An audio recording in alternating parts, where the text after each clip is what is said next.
There is a moment you continue revisiting. Not the moment of the rupture itself. You have already processed enough of that one. The moment you revisit is what came after. What you observed in the environment you left, or from which you were removed. How something changed inside there in a way you had not planned, had not orchestrated, had not even anticipated. You left the equation, by your own will or because you were pushed out, and then over time, the environment began to reveal what was inside it, that your presence somehow was containing. And the question this video exists to answer is not what happened to them, it is what was operating through you without you knowing the name of it. Because what your presence did in that environment was not a strategy you had developed. It was the natural consequence of something you carried, and which the environment did not know how to process without the contrast you represented revealing involuntarily what was around you. This video will give you the language for this, not to celebrate what is revealing itself in the environment you left, but to understand what was operating through you, why it operates that way, and what to do with this understanding in the next space you enter. Stay until the end, because the last section will reveal something about the responsibility that comes along with what you carry. And this responsibility is what separates those who use understanding to grow from those who use it to build a narrative where they are always the greatest. If you have not yet subscribed to this channel, do it now, because what we are building episode by episode this week is a language of identity for people who need to understand what they are before understanding what to do. Let us begin with what social psychology documents about the phenomenon you are observing. Researchers from UFPE in the Department of Social Psychology conducted a longitudinal analysis on group dynamics in high-performance cohesion systems, groups whose bonds are maintained primarily through managed shared identity, not through genuine relationship. Attention, you need to prepare now. I put together an exclusive resource for those who feel set apart for something greater, but live surrounded by noise, distractions, and mental overload.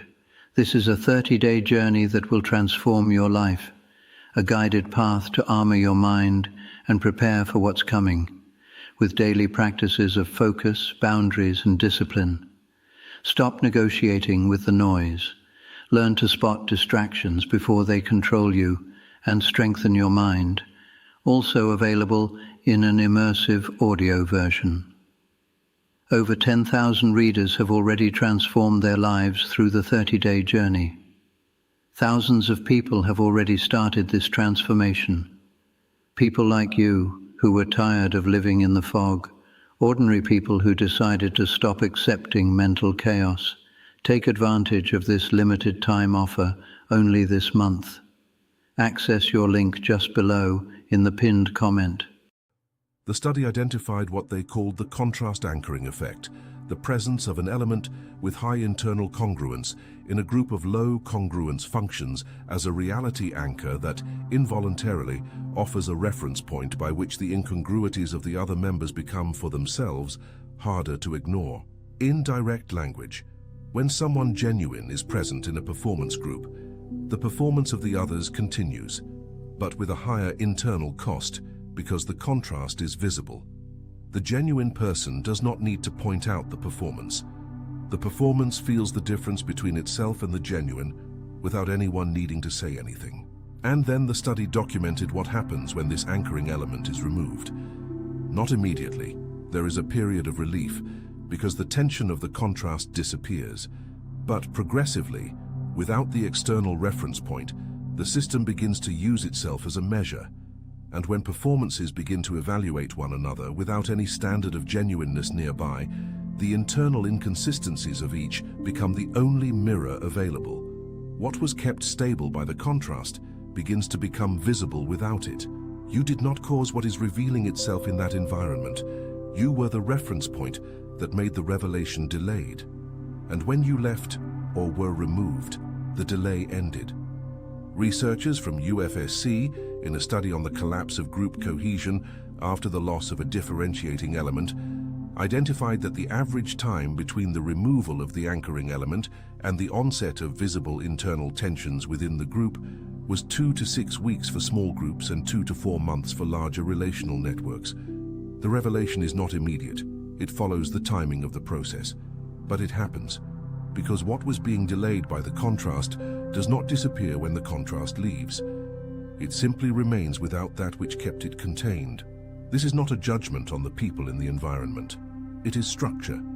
It is what happens when any system loses the element that was functioning as a reality anchor, regardless of who the people are, regardless of intentions, regardless of malice or the absence of it. It is the physics of relational dynamics. Systems built on performance without genuine anchoring tend toward instability when the contrast that revealed the performance disappears. Like this video now, because what I'm going to show about Emet and Aletheia, the Hebrew and Greek words for truth, will change the way you understand what was operating through you.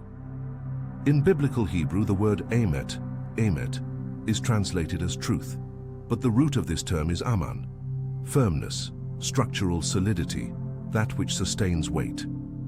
Emet is not truth as an abstract concept, as a proposition that can be true or false. Emet is truth as solidity of structure, what is real, what has a foundation, what supports the weight of reality being placed upon it.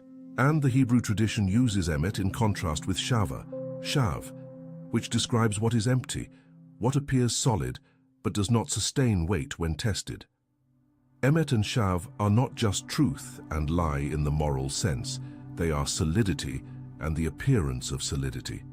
They are real foundation and performative foundation, and the distinction between the two only becomes completely visible when weight is applied, when reality presses upon what was built and the structure must either sustain or yield. You carried emet in an environment where there was shav, not because you were morally superior to everyone around, but because your presence was congruent with what was inside you, and this congruence is what emet describes, that which is the same on the outside and the inside. And the presence of emet in an environment of shav does something that no exposure strategy can achieve. It reveals the shav simply by existing, not because emet accuses, but because the contrast between what sustains weight and what appears to sustain it is visible when both are in the same space. The Greek of the New Testament has a word for truth that carries an even more specific etymological depth, aletheia, aletheia. The word is composed of two elements, the prefix a, which negates, and lethe, which comes from the same semantic field as Lethe, the river of forgetfulness in Greek mythology. That which is hidden, that which was covered, that which was placed out of visibility. Aletheia is literally the unconcealed, that which cannot be kept hidden, that which, when exposed to what is real, emerges into visibility regardless of any deliberate act of revelation. Aletheia is not revelation as an act, it is revelation as a property. What is real has the property of not remaining hidden indefinitely, not because someone exposes it, but because the nature of what is real is to be visible when there is enough light to see. And here is what this means for what you experienced. The aletheia of what was in you did not need to act to reveal what was around. It merely existed. And the existence of aletheia in an environment of concealment is enough so that the concealment, progressively, can no longer maintain itself. Write the word transparent here in the comments, because what makes aletheia powerful is not that it attacks what is hidden, it is that it is totally visible in itself. And this transparency is what the environment around you did not know how to process. Now I need to show you what Jesus said about this, and it is more precise than any subsequent theological formulation managed to be. In the Sermon on the Mount, Jesus uses two images that are famous but rarely understood in depth. The first, you are the salt of the earth. If the salt loses its flavor, with what shall it be salted? The second, you are the light of the world. A city on a mountain cannot be hidden. Neither do people light a lamp and put it under a bushel, but on a lampstand, and it gives light to all who are in the house. What most interpretations miss is what these images reveal about the mechanism, not the instruction.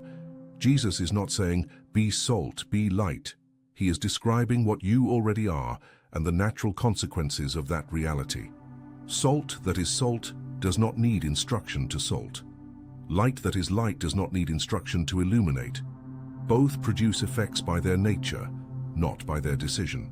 And the image of the lamp on the lampstand illuminating everyone in the house is precise in a way that religious instruction frequently obscures. The effect of light is not selective. It illuminates everyone in the house. What is in the clarity and what was in the shadow become equally visible. The lamp does not choose what to illuminate, it illuminates.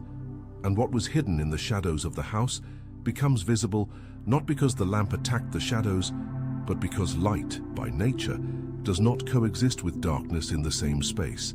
John 3 records the most direct formulation Jesus makes about this principle. Light has come into the world, but men loved darkness instead of light because their deeds were evil.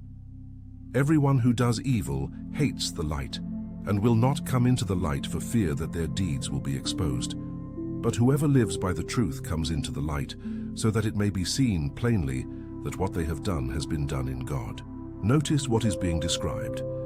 The reaction to or to light is not neutral.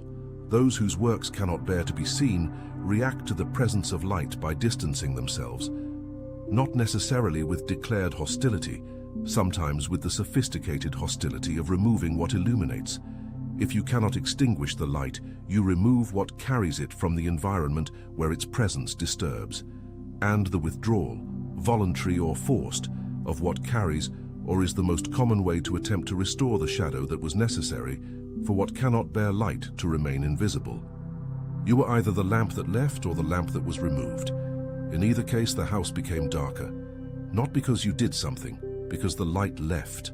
Researchers from Columbia University, in a study on dynamics of authenticity and social evasion, identified that groups with a high index of collective image management presented significantly higher rates of exclusion or withdrawal of members with high internal congruence, not by declared conflict, but by what the researchers called opacity incompatibility. The presence of someone transparent makes the image management of the others cognitively more costly. The exclusion of the transparent person is not necessarily conscious or malicious. It is frequently the cumulative result of defensive micro-adjustments that culminate in the removal of the element that made the transparency of others more evident by contrast. The lamp was removed from the room. The room did not become darker by coordinated malice. It became darker because the light left. Activate the bell here on the channel, because the next episode will enter the territory of what comes after, when clarity is established and the period of new connections begins, and about how to discern, with the experience you now have, what is genuine from what is new performance with different faces. Now I need to tell you about Lot. The narrative of Lot in Genesis 18 and 19 is one of the most theologically dense texts of the Torah, and one of the most misread, because most readings focus on what happened to the city, not on what the text reveals about Lot's role within it. The scene begins with Abraham interceding for Sodom, and the negotiation he conducts with God reveals something that most readings pass over. Abraham is arguing about a principle, that the presence of a sufficient number of righteous within a system is enough to sustain that system. 50, 45, 40, 30, 20, 10. And God agrees with each number.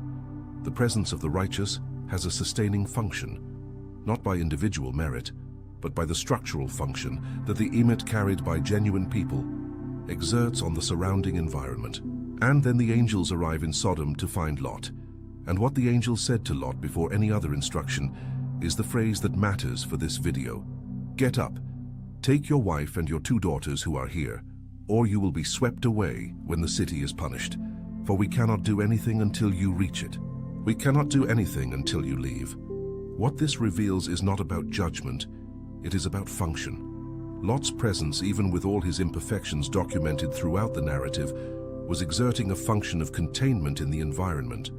Not because Lot was perfect, not because Lot had transformed the city, but because there was something operating through Lot, an emet that, even weakened by the choices he had made in choosing that environment, was still present enough so that the fragility of the structure around did not reach its final collapse while he was there.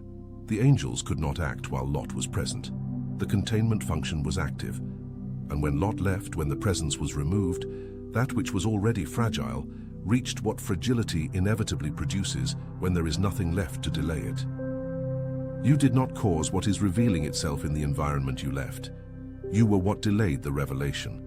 And when you left, the revelation that was already incubated proceeded according to its own dynamic. And there is something more that the narrative of Lot reveals, something that is rarely mentioned. The angels had to literally take Lot by the hand to pull him out of the city. The text says he lingered. Lot was reluctant to leave. There was something in that environment, despite everything, that made leaving difficult. What was familiar, what he had built, what he had invested, the house, the relations, the sons-in-law who refused to go, all of this made the departure a process that the angels needed to hasten with a certain urgency. Researchers from the London School of Economics, in an analysis of exit costs in dysfunctional relational systems, identified that the factor that most delayed the exit of individuals from groups with high performance and low authenticity dynamics was not the inability to perceive the problems. Perception was frequently clear. It was the exit cost, what had been invested, what would need to be abandoned, the relationships that would not survive the movement. Leaving environments that require the presence of someone genuine to sustain themselves is frequently more expensive for the genuine person than for the environment, because the genuine person lost real investment, while the environment lost only an instrument. Lot left with what was essential. What he had built inside that city did not follow him, and the text records the explicit instruction of the angels, "Do not look back." Not because what remained did not matter, but because looking back at that moment was the mechanism by which the exit became incomplete. An incomplete exit is not an exit. It is permanence with another address. You left, or you were removed. And now the instruction is the same. Do not build the new phase with your eyes turned toward what is revealing itself in the environment you left. Because what is revealing itself there is the process of that environment, and your calling is in the direction toward which you are walking, not in the direction from which you came. Now I need to tell you about Moses. When Moses came down from Mount Sinai the second time, after the 40 days before God, after receiving the tablets again, after the most intense period of presence that any human being had experienced up to that point in the biblical narrative, the text of Exodus 34 records a detail that has a depth exceeding most interpretations. Moses did not know that the skin of his face was shining. He did not know. He had not planned it. He had not cultivated it as a strategy of authority or impression. The radiance, the Karen, the brightness that emanated from his face was a consequence of proximity. It was the result of having stood before what is absolutely real for long enough that something of that reality remained imprinted on the surface of Moses, being in a way that others perceived before he himself knew. And the reaction of the Israelites upon seeing Moses' face was one of fear, not the fear of threat, but the yirat we described in the previous episode, the recognition that there was something in that human being that belonged to a different order of reality. They asked him to cover his face. The radiance was more than they could process in continuous direct exposure. Moses put on a veil, but the text details when the veil was removed. Whenever Moses went in before the Lord to speak with him, he would take the veil off, and when he came out and told the Israelites what he had been commanded, they saw that his face was radiant. Then Moses would put the veil back over his face. There is an implicit pedagogy in this cycle. The veil was not a negation of the radiance, it was a management of the intensity of exposure to what the environment could receive. Moses did not hide what he had received. He calibrated the rate of delivery to what the environment could process. You have something that was deposited in you through everything this week of episodes described. Through the Zareph, through the Shamar, through the Hypermone, through the choices in the dark that no one saw, and that something emanated in the environment you inhabited, involuntarily, as Moses' face shone without him knowing, and the environment responded to what it could not process in the same way Israel responded, by asking to cover the face. What we interpreted as rejection was frequently a reaction to what could not be processed. The removal of those who carry radiance is not about those who carry it. It is about what the environment can receive, and what the environment cannot receive continues to be radiance.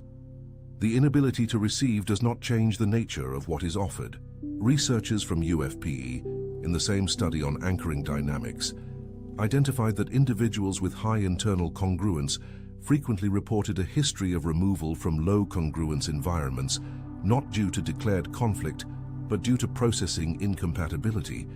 The environment simply did not know what to do with the presence of that element, and the standard response was exclusion or withdrawal. The radiance was covered by the veil of exclusion, but it remained radiance. Now let me give you the 3 movements that transform the understanding of this narrative into a practical posture for the next environment you will inhabit. The first movement is not to interpret the revelation as your victory. What is revealing itself in the environment you left is not the result of something you did.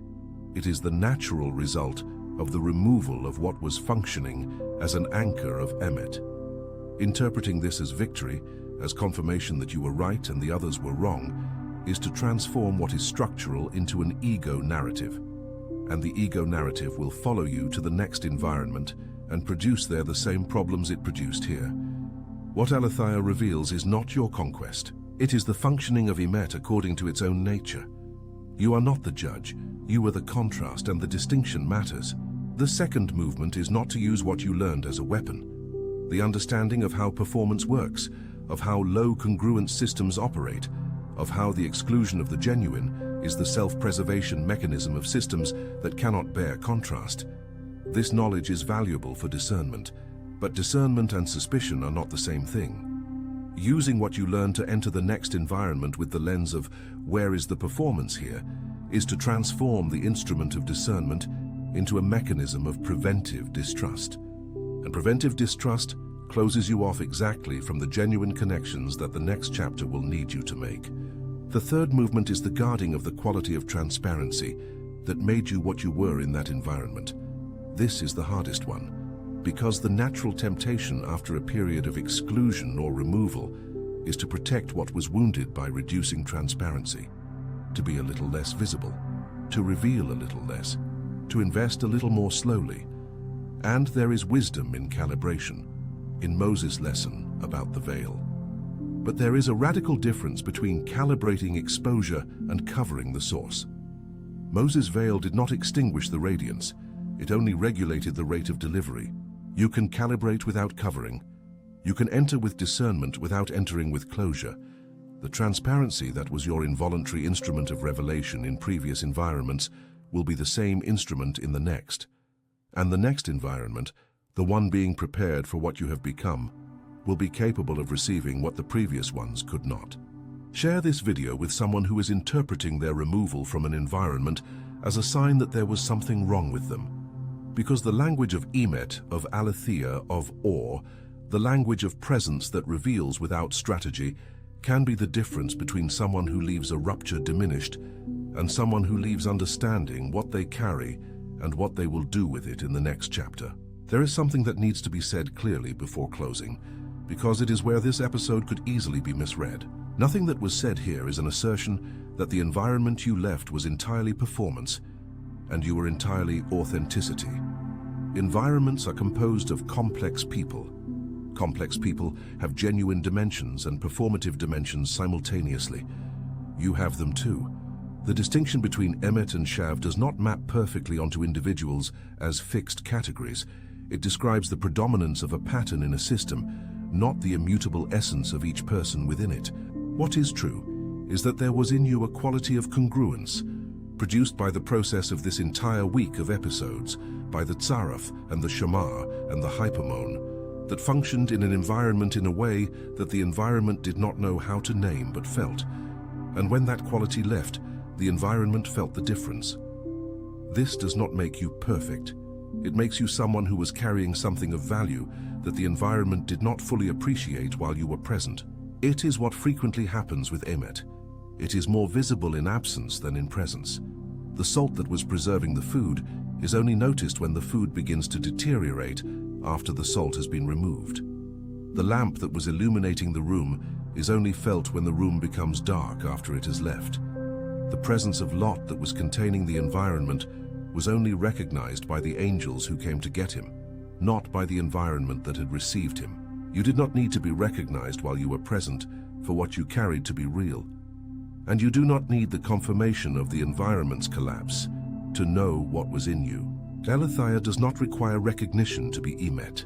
It simply is, and what is remains, regardless of where you are or where you have been. In the next episode of this channel, I will enter the territory of what comes next, the period of new connections, of people with the quality of presence that you will recognize immediately, and of the specific discernment that this entire chapter has equipped you to exercise.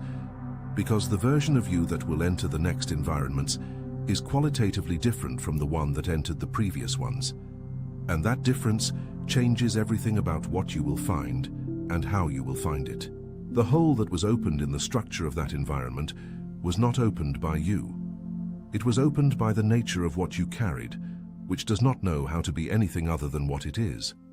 And what you carry will continue to do in the next environments what it did in the previous one.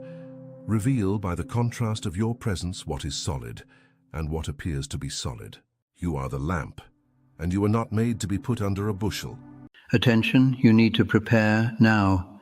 I put together an exclusive resource for those who feel set apart for something greater, but live surrounded by noise, distractions, and mental overload. This is a 30-day journey that will transform your life, a guided path to armor your mind and prepare for what's coming, with daily practices of focus, boundaries, and discipline. Stop negotiating with the noise. Learn to spot distractions before they control you and strengthen your mind. Also available in an immersive audio version. Over 10,000 readers have already transformed their lives through the 30-day journey. Thousands of people have already started this transformation. People like you, who were tired of living in the fog, ordinary people who decided to stop accepting mental chaos. Take advantage of this limited time offer only this month. Access your link just below in the pinned comment.